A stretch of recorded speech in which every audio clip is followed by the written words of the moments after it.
All right, Illini fans, let's talk some Dame Sarr.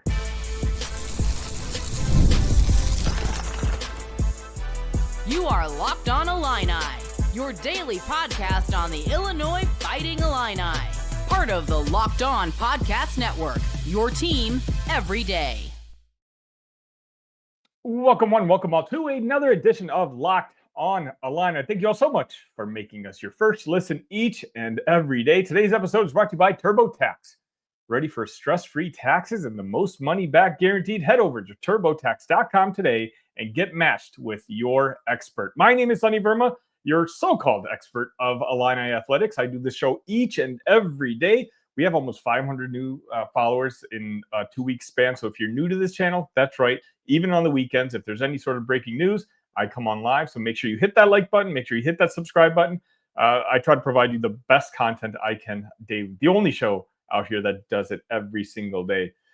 One request I always have on the show is, I know it's mine, but I like to get the feedback of the community. My Discord is growing it's over 180 people right now, and I talk about it on the show itself. If there's a certain topic that you guys want to discuss, find me on all your favorite social medias. You can find me at Locked On Illini or the Sunny V, and let me know. And resoundingly, the number one topic that I get messages about every single day is Dame Sarr. And Dame Sarr, of course, is the 6'6" athletic wing out in Italy. It's been long rumored that Dame is going to be following his former teammate, Kasper to Champaign, Illinois. And people are just wondering, hey, are there any updates? I know there was rumors about a week or two ago that maybe he was going to commit this week. My Discord community was asking me about that. And when I had checked in, I didn't get the vibe that he was ready to commit anytime soon. Not anytime soon, meaning this week. And, sure enough, he didn't. So who knows? Every now and then I do get something right.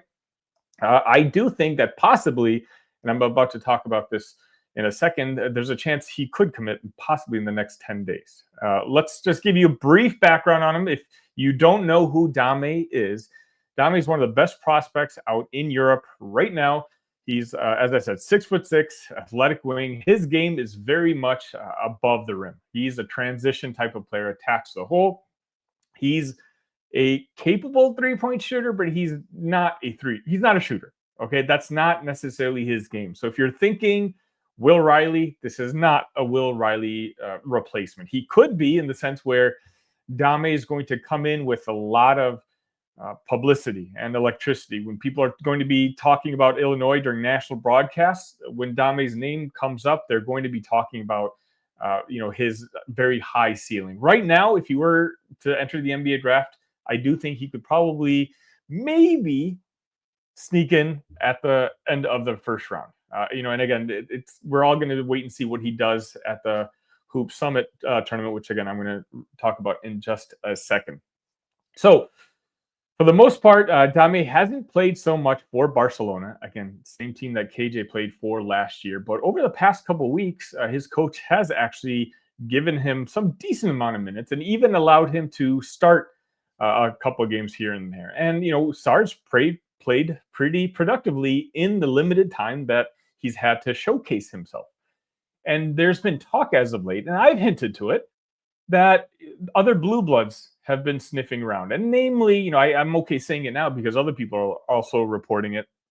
The Duke Blue Devils. The Duke is basically right now, this is scary. I know they just lost on Saturday night to Houston, but a news article from, I believe it was On3, just got released on Sunday saying Duke has an $8 to $10 million war chest that they've got ready to offer their next NIL class. And that's just going to be the reality. That's what Duke does. Duke will start generational 5-star players with very, very good 4-star players. And, Dame Sarr is absolutely going to be one of the former. Overall, am I worried about Duke? I'm worried in the sense of what I just told you, $8 to $10 million. How much of that are they willing to fork over to Dame if they don't get the guy that they want? So again, the rumor is they want one of the top 10 prospects. I apologize. I should have had the name ready for you. If he decides to commit elsewhere, I believe Louisville was the other team, then they're going to shift their focus towards Sarr. But when it comes to college, I'm not too worried. Sarr's agent is very much lock and step with the Illinois coaches that we have here, right? I know some of you are not a big fan of how European reliant that this coaching staff has become, but truthfully, in some cases, such as this one, there's a huge benefit of it. And that's basically Sarr's agent is very comfortable with the coaching staff we have here. We did a really good job developing KJ into what's going to be a lottery pick, if not a top 6 to top 10 draft pick. They've seen how we've handled Thomas Love and Zavonimir's coming over here now. We have a very good relationship with all the big decision makers out in Europe. And that's why we're in the position that we are with Dame. So an interesting story broke out. I want to say it was a couple days ago, and I'm going to read this out loud. This is from a Twitter account, Wilco MCV. And in it, it says, Barcelona says that Dame Sarr traveled to the Nike Hoop Summit, which is going to be April 6th to 12th, without the club's permission. Sarr didn't show up to practice this Saturday. The club alleges that Sarr requested to play at Hoop Summit in November. Barcelona was open to it then. Their request was subsequently denied, which was communicated to Sarr and his representatives in the last 2 weeks. The reasoning is that Sarr had become an important player for Barcelona. Sarr unilaterally decided to travel to Portland anyway at his own expense, which is a direct breach of his obligations as a Barcelona player. The club, which has invested significantly in the training and sporting development of the player residing at La Masia, reserves the right to defend his interests by any means it deems appropriate. A little drama, right? And so I'm trying to encapsulate my thoughts when it comes to Dame.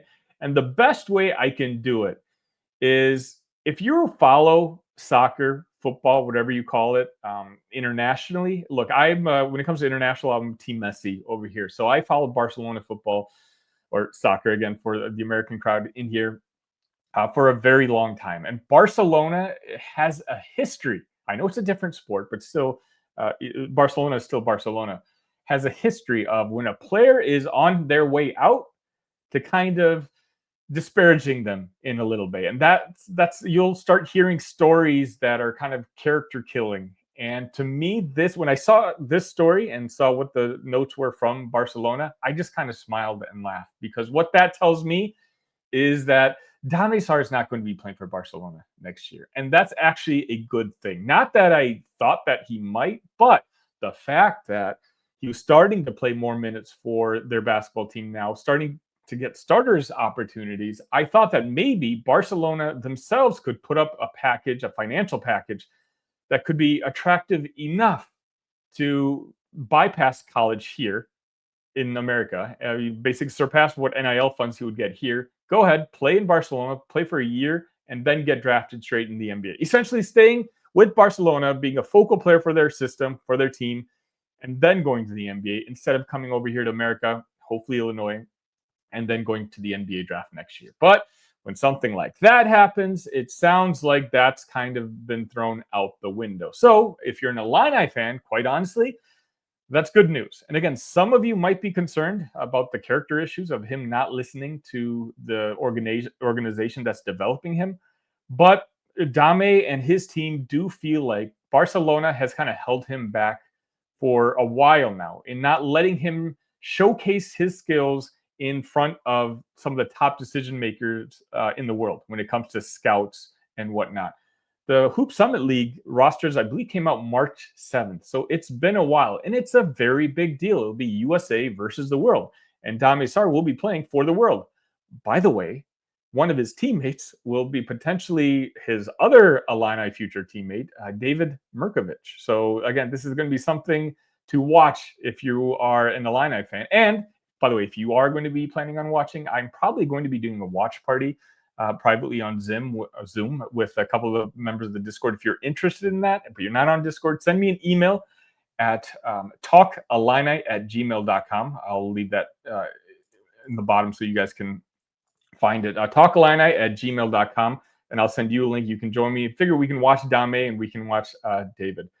So to kind of wrap things up, if Barcelona's not in the picture, if Duke, for the most part, is not in the picture, again, we don't know what's going to happen. Ultimately, we know, especially with the who I'm not going to name anymore, who plays for that team up north.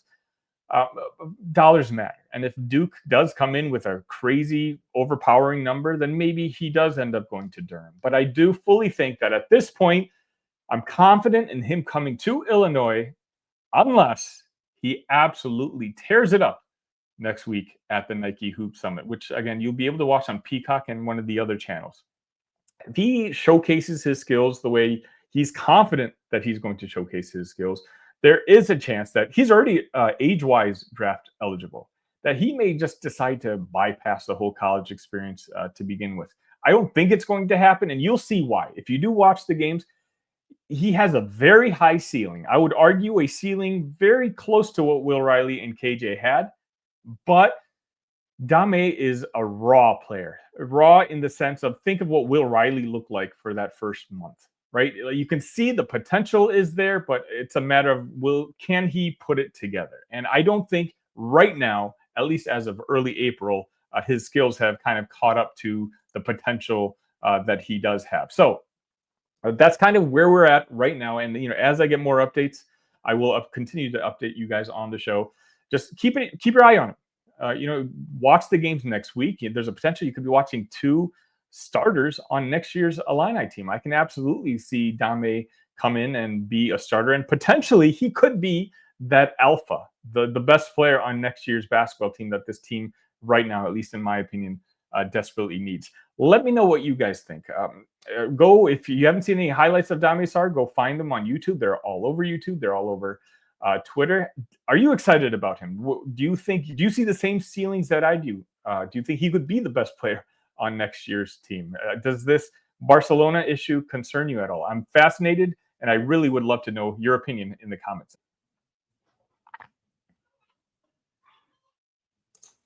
This is a message from sponsor Intuit TurboTax. Taxes was waiting and wondering and worrying if you were going to get any money back, and then waiting, wondering, and worrying some more.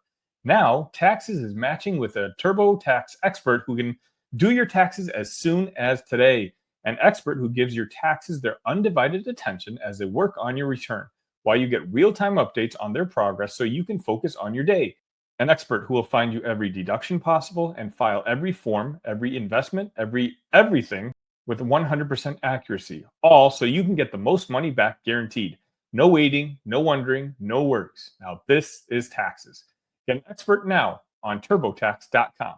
Only available with TurboTax Live full service real-time updates only in iOS mobile app. See guaranteed details at TurboTax.com/guarantees. And welcome back to Locked On Illini. Again, if you haven't hit the subscribe button yet, or if you haven't hit the like button yet, please do. I know we have over 400 new subs in the last 13 days. Again, incredible. The growth of this channel, and a lot of you have been asking me, look, question number 1 is what's going on with Dame Sarr? Is he coming or not? Question number 2 is, do you cover football too? And I promise you, I absolutely do. There's just been so much basketball content over the last couple of weeks. And so that's kind of where my focus has been on. Right as I'm recording, Illinois just secured the commitment of 3-star Jabari Barnett. I've got a couple quotes about it, but I'm actually going to be bringing on an expert sometime this week, and we're going to kind of talk about his game more in depth in a segment later on. But to appease those of you who are still hardcore football fans, as I am, I'm going to be bringing on my friend JR. JR, thanks for coming back. It's been a while. Listen, I'm glad to be here, Sunny. I had somebody tell me in the comments the other day that I look better without the hat. I don't know if it was a woman or a man or, what the situation is, but I'm going to trust them. Maybe they're just joshing with me. I don't know. I've got a new camera. I'm not wearing a hat, so I really need some feedback from your viewers. Were they joshing with me? Are they right here? So we're going to talk football, but I need some support from the viewers in the comments as well. Yeah, and when it comes to looks, I only get positive feedback from the audio listeners. I never get anything from the YouTube people, but I think that I can't help what my face looks like. JR, today we're going to talk football, and what we're going to do is we're going to take a look at the schedule next year, and we're going to go game by game, and I'm going to point out games where we potentially might be underdogs in, and then you can maybe we can just discuss the game, and you can agree with me, disagree with me, see how the game how you think the game is going to go. Are you good with that? Yeah, let's do it. All right, let me pull up the schedule right now. All right, after some fancy graphic work, here we are. Now, again, to preface all of this, Illinois currently, according to Vegas, the over-under, I believe, is at 7.5 currently, which I think is criminally low. But Vegas knows a lot better than I do, and that's why actually I'm super, super nervous about even going over the schedule. That maybe there's something I don't see that the JRU see. So let's go ahead and start off. Western Illinois, that should be an easy win. Yes or no? Yeah, totally. Okay, If it's so not, Illinois has terrible problems. yeah, we're in trouble. Absolutely. Game two, I think there's a potential that Illinois might be an underdog in just because it's Illinois and Duke is playing at Durham. Do you think Illinois is going to be favored or an underdog in that game? I think Illinois will be favored. Illinois is coming in probably somewhere around 20th ranked in the nation. I've seen them as high as like 10th in some way too early top 25s, but I've also seen them as low as like 24th in some areas as well. So it'll kind of depend on where, the AP poll has them at, but overall I think Vegas is going to have Illinois favored here, even with it being at Duke. And I don't think this Duke team is the same that they were under Mike Elko. I mean, obviously, Manny Diaz, really good coach. He did a good job at Miami. I don't think he deserved to be fired there, but they moved on from him, and he had a pretty good year last year at Duke. But if this Illinois team is who we expect them to be with all the returning starters and everything, they should not have issues going to Duke. I agree. Western Michigan, again, should be a strong favorite. This one, I think a lot of Illini fans, and I've already talked about it myself, I've got it circled on my calendar, and that is September 20th at Indiana in Bloomington. This is a game that a lot of Illini fans, me included, wanted this year. Indiana was a darling of college football, and I truly do believe that if their story didn't exist, it would be Illinois that was the darling of college football. So there's admittedly a little sense of bitterness from there. But the fact that this game is at Indiana, I do think that Illinois is probably going to be the underdog there. Fair or not fair? Yeah, we'll see. It's going to kind of depend on that Duke game a little bit. Indiana has an absolute cupcake of a schedule. Old Dominion, Kennesaw State, Indiana State. They've just never really scheduled hard in the out of conference, and that was because before they had really no football team and they were just trying to make a bowl game. Now they're stuck with that, and it is what it is. But I do think Indiana probably will be favored here, but we're going to be doing like an upset picker type of draft in our next episode of the Big Ten Huddle. And I had this game circled as one of the games I wanted to draft, but because I really don't know who's going to be favored and who is going to not be favored here, I felt like I couldn't pick it. This is going to be a really interesting game, going to kind of show who maybe the darling of the Big Ten is this coming year and maybe who is going to vie for that maybe surprise playoff spot that there could be in the Big Ten. I think Illinois edges it out, but at the same time, Indiana was really good last year. We'll see what Kirkson-Eddy does with some new players. Yeah, I'm gonna give Brett the benefit of the doubt here, only because I do think, just like Illinois fans, I think Brett Bielema is also circling this game. He understands more than any coach in the entire history of me being an Illini football fan how much perception matters, and he's all over when it comes to marketing, when it comes to even things like his tweets online. Like, I do think all of them serve a purpose in trying to build a brand that is Illinois football, and I do think he understands that Indiana right there is like a kind of in the way to move Illinois up into the upper echelon.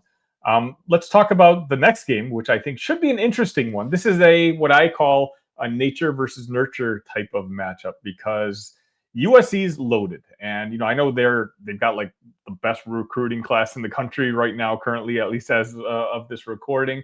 But they always have recorded very well. They've got a hotshot coach, Lincoln Riley, who, let's be honest, even if it wasn't for his contract, his seat would probably be a little warm right now. I do like the fact that this game is at Memorial Stadium, so I don't think Illinois is going to be the underdog here, but you are the Big Ten expert, so you tell me what you think.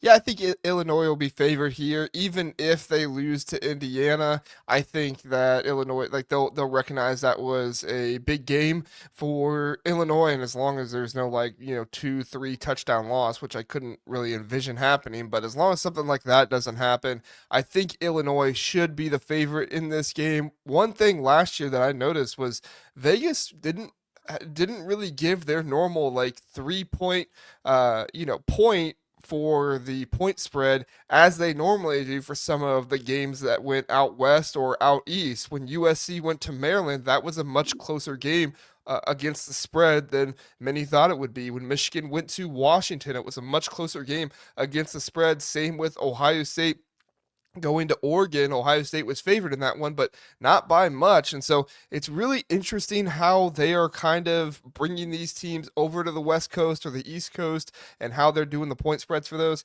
I think being on, Illinois' campus, though, at Illinois, it's going to be favored for them, but it's very possible USC is going into this game 4-0. So we'll see what happens. It's just wild. I never thought that USC would be coming to Champaign in a Big Ten football game and Illinois football would be favored over USC. I won't believe it until I see it. I do think Illinois is at a different level than their opponents the following week against Purdue. But speaking of opponents at a different level, then you have the Ohio State, the national champions, coming into town on October 11th. Clear underdogs there. How big do you think that spread's going to be? I think it's probably going to be around somewhere, maybe 10, 12 points, could get up to 15. Do you remember what the spread was for the Oregon-Illinois game last year? Off the top of my head, I do not know. If Okay. you're in the comments, I know I have a bunch of degenerates. Please let me know in the comments section. I was going to say, whatever that spread was, I would imagine it would be similar. Now, maybe you give 3 points or something like that because it would be at Illinois instead of at Oregon. But again, going out west, they kind of mess with the point spreads a little bit more in those scenarios. So I would probably envision it would be somewhere close to what Indiana, Ohio State was last year, which, if I'm not incorrect, I believe that was 10.5. I think it eventually got down to 9.5. So I'd envision probably somewhere around that. And then obviously it'll depend on what happens with Indiana and USC on if that might go higher or lower from there. Now, it's very early in the offseason, so I'm going to stay positive. So I'm not going to ask your thoughts on who wins that game against the national champion Ohio State. Guys, so let's just move on to another game, which I've seen a lot of people talk about as a potential loss for Illinois. And I think I predicted it myself. It's against the Washington Huskies, and the game is in Seattle, which is a very difficult stadium to play in. And so I think, Washington's kind of rebuilding a little bit. So I do think Illinois, when it comes to football program, is in a better spot right now. But it's just hard to travel that far out west against a Washington team that I do think is going to be better than this past year. Yeah, for sure. I think that this Washington team has a number of star players that they're going to be leaning on quite heavily. My issue for them is the offensive line more than anything else. They're one of the least experienced offensive lines, and intel coming out of spring camp is things are not going particularly well for their offensive line, not really jiving, having guys get injured, guys getting hurt, and so guys are not getting as much time on the field. And right now for this Washington team, they need as much time on the field together as a unit, not just to find the starters, but also find chemistry with one another. So for Washington, they have a good quarterback. They have a very good running back in Jonah Coleman. Denzel Boston is no joke out wide. Takario Davis. They brought in Uyunglele from Arizona. Like, they have dudes on this team. It's just, can the offensive line hold up enough? Are they going to be able to put the running back through the holes and have him get loose? Illinois is going to have a strength on the defensive line this year. From everything we hear coming out of spring camp and everything, sounds like these guys they brought in through the transfer portal are the real deal. They're developing. They're doing good. I mean, you correct me if I'm wrong, Sunny, but it sounds like this defensive line is going to be something special for Illinois this year, and I think that's going to be a major factor in helping Illinois be not only favored but probably get the win here. We'll see. Like I said, going out west, lines can be a little different, but I think Illinois is probably favored by at least a little bit here and gets the win. JR and I are going to look at the rest of the schedule right after this.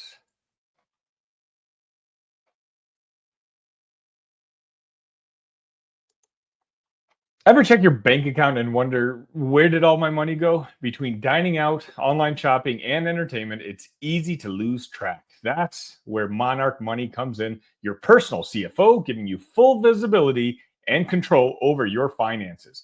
Monarch Money isn't just a budgeting app. It's a complete financial command center. You can track all your accounts, investments, and spending in one place. And you can stop just managing your money and start building wealth. Me personally, I'm spending way too much money going out to eat. I got 2 kids. I'm tired. It's easy to go get food from the fast food restaurant. I know I got to keep that in check. And with Monarch Money, instead of juggling multiple apps, you can use Monarch to check your finances, track spending, and even plan long-term goals.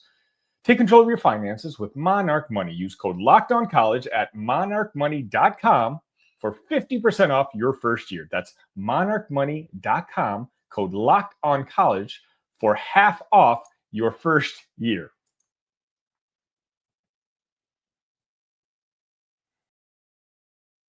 If you're just joining us, JR and I are going over the schedule next year for football and trying to decide where we might be underdogs in. And I'm trying to get JR's perspective just because he covers the entire Big Ten Conference. Actually, JR, let's just take a second and let the folks know a little bit about Big Ten Huddle. Yeah, the Big Ten Huddle, we cover football and basketball. We have 3 shows a week for football at 9 p.m. on Sunday, Tuesday, and Thursday nights. And then on the same way, we have a Sunday, Tuesday, Thursday morning show at 9 a.m. So just remember that 9 time. 9 a.m. in the morning, 9 p.m. in the evening.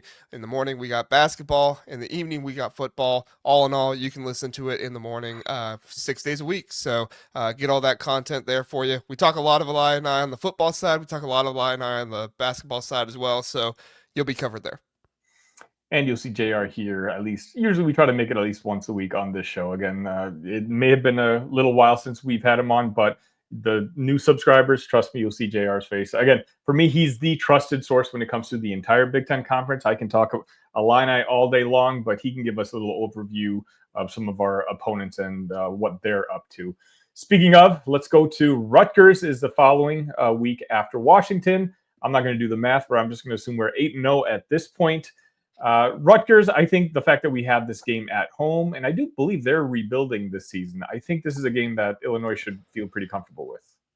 Yeah, they got, I think, Manis coming back. He's a 3-year starter, I think, at this point. Was a starter for a year at Minnesota, and then this will be his 2nd year at Rutgers. And then they also have Toure coming back, a couple guys on defense as well, but they have lost most of those guys that were really big contributors. Last year was actually supposed to be their year, but they were so injury riddled.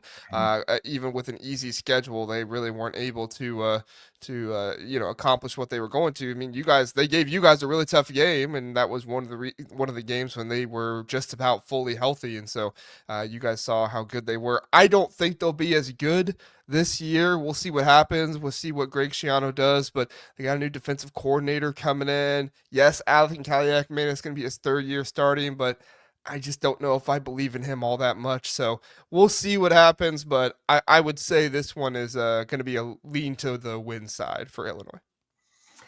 Yeah, I for the most part agree. Rutgers is just tough. I just feel like, it's never really an easy game when you're playing against Rutgers. Luckily, we had Pat Bryant save our butts in the last game this past year, and it's one of the most fun episodes I've ever recorded.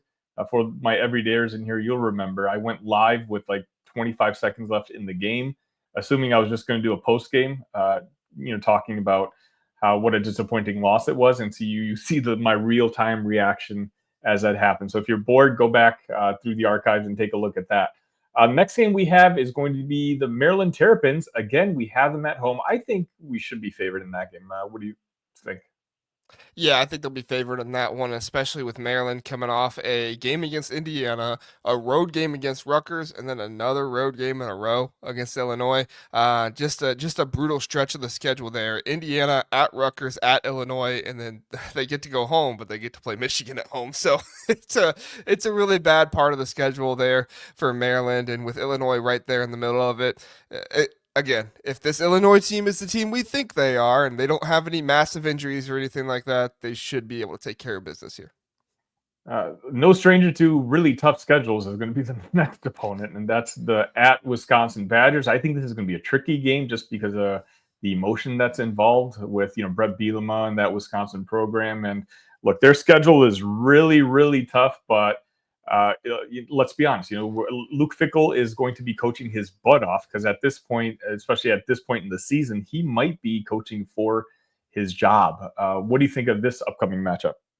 Yeah, could be coaching for his job. Senior night as well. Their next game is at Minnesota, the final game of the season. So this is going to be when all the seniors and everything are out there trying to get their final win. There's a lot of emotion in this game. I think Illinois should be favored as long as Illinois isn't, 4 losses deep or something like that, which they shouldn't be. But as long as things don't fall apart, they should be favored in this one. But at the same time, like this Wisconsin team, I have a feeling like they're going to get an upset at some point this season. They're either going to beat Alabama, Michigan, Ohio State, Oregon, Indiana, or Illinois. I believe they're going to get one of those games, and so it's just which one is it going to be? I don't think Billy Edwards is as much of a slouch as some people say, and to see Luke Fickell with an actual starting quarterback this season, I'm interested in seeing how that works because Braden Locke was not exactly the best quarterback in the world, and he was there for him twice, which I think they probably should have moved on to somebody else last year, but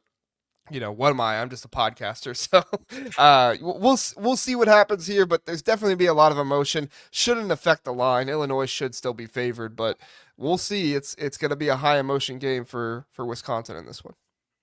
Then next up, we have Northwestern. The game's at home. I think Illinois. I mean, JR, you're one of the few people around this time last offseason when we were doing previews. I said that Northwestern that last year was a fluke, that they would come down to earth. And I'm glad that I don't have many predictions that come out right, but I'm kind of grateful that the Northwestern one did.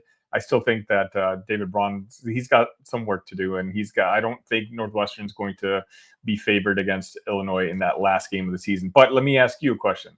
Obviously, at this point, Illinois is like 12-0. So in the Big Ten championship, are they going to be favorites or underdogs? Oh, so we're just completely skipping by Northwestern here, huh? I'm not worried about Northwestern. Yeah, okay. All right, sure. Illinois, depending on who they play, if they go back and play Ohio State again, if they play an Oregon or a Penn State even, they'll probably be underdogs. Even with that 12-0, the stellar 12-0 record to Brett Bielema's name and everything. But, hey, if you're 12-0, you got all the confidence in the world. Luke Altmaier, I mean, he's going to have shades on and everything. He's going to be walking up to the stadium. Nobody's going to be calling him Bert anymore. They will refer to him as Brett respectfully as he deserves. I don't even know if he deserves it. He might like Bert. Who knows? It's the off season. Okay, let me dream.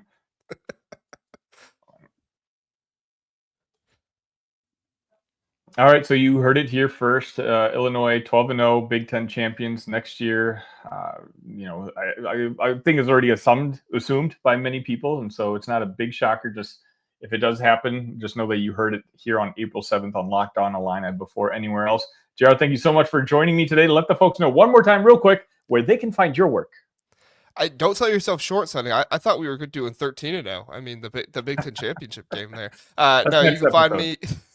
You can find me over on the Big Ten Huddle, like I said, Sunday, Tuesday, Thursday, 9 p.m. for football, 9 a.m. for basketball. Everything is also posted on our podcast channel over on Apple, Spotify, all those different locations over there. You can find everything in one spot. There's a football channel, the Big Ten Huddle -football, and then there's also a basketball channel. Trying to grow that one. We're almost at 500 subscribers, trying to get that one up to 1,000, so help me out. It would be much, much appreciated. The Big Ten Huddle -basketball. All right, JR, we'll see you maybe later this week. All right, sounds good. And that's going to wrap it up for this edition of Locked On Illini. Again, we talk basketball, we talk football, we'll talk baseball if that's what you guys want. It's Illini all day, every single day, including on the weekends. Still waiting on a potential couple more transfer portal additions, and should that happen, I promise I'll do a breaking news edition. So make sure you're subscribed, and that way you won't miss a second. Until next time, ILL, love you guys.